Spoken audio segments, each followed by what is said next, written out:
I'd like to do a series on consorting with spirits and the different things that you can learn and do when you speak with spirits and how it can help or hinder you. Um, this is a big part of shamanism, of spirit work, and it's also really messy. And I want to debunk some of the myths that I have heard based upon my personal experience and what I have learned in negotiating with spirits since.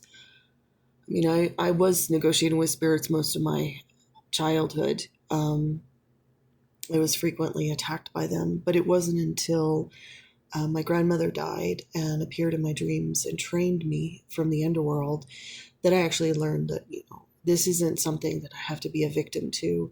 I can actually be a warrior in the spirit realm, and I can ally with spirits. I can learn from them. I can also resist some of the darker ones. And I want to talk about spirits and how to tell if they are supportive of you or not. And you want to use a good rule of thumb.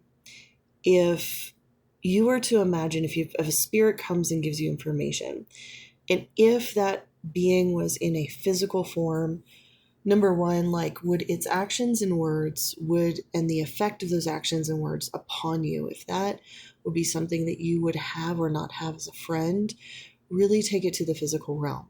Because there are a lot of beings out there in the spirit realm that are disembodied and can't get back into a physical body. And there's a lot of reasons for that. Sometimes there are spirits who are still going through the trauma of physical life and they haven't been able to negotiate that trauma and they still actively hate life. And then there are other spirits who they've created so much karma and dissociation and disconnect within themselves. It's actually kind of like they can actually vibrate in many different ways at once. They're kind of like a little mini storm of experience. And the spirit itself has so many conflicting views and connections to living life, like living matter, that it can't embody and reincarnate as a living being.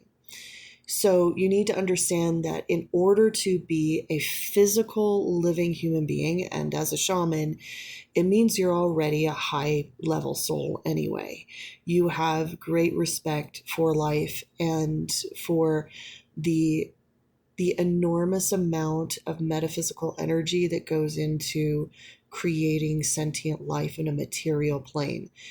It's magic. This is stuff of the gods. And every person who is alive and walking around is literally a divine being in this universe. Because there are very few spirits that can actually incarnate as a physical being. So because of that, a lot of people don't even realize their connection to the spirit realm.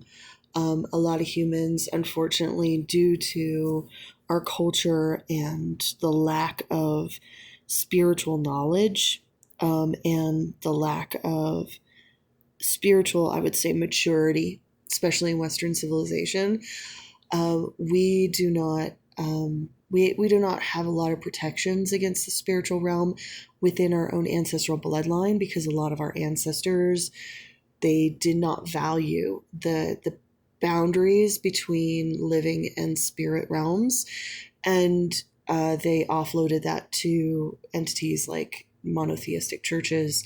And I'll go into that later about how religion has kind of destroyed our indigenous practices.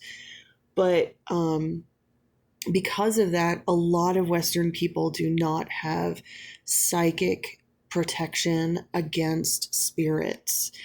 And there's actually a really great book that was written last century. It's called Psychic Self-Defense by Dion Fortune.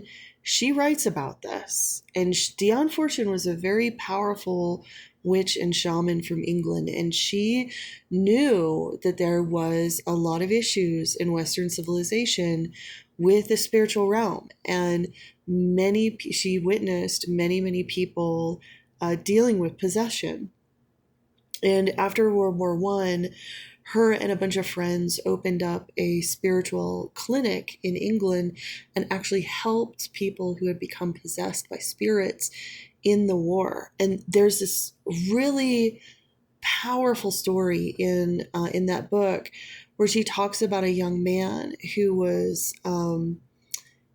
like somewhere in Prussia, and he witnessed in Norse we would call them droger, and it's somebody who's so possessed by spirits they were actually eating the dead. And so when he came home to England, he had these overwhelming urges for cannibalism. And so he went to the clinic that Dion Fortune was in, and they helped him exorcise some of the spirits that had possessed him from the battlefield. And once he did, he no longer craved to eat human flesh. And so there's so much, like there's so many stories like this throughout our history, and a lot of people don't realize how susceptible we are to spiritual attack by entities. And it's okay, even us seasoned shamans still get attacked. Even us, those of us who have been doing this work for decades, we still come up against really nasty spirits because there are certain spirits that don't want us to teach this information. They want to silence us. They want to keep our voices silent and keep the public ignorant about how the mind interfaces with the spiritual realm. And because of that, because of that interference, there are certain spirits that delight in that disconnect in Western society because they have plenty of bodies that they can possess. And so really, if you think about it, shamanism is a series of deep possessions. You are going into first your own subconscious and unconscious self, and you are depossessing all of you. You're depossessing yourself to become who you are. Then when you become who you are, then you become enemy number one to a lot of these invasive or hungry ghosts, and which could also be gods. They could also be ancestors.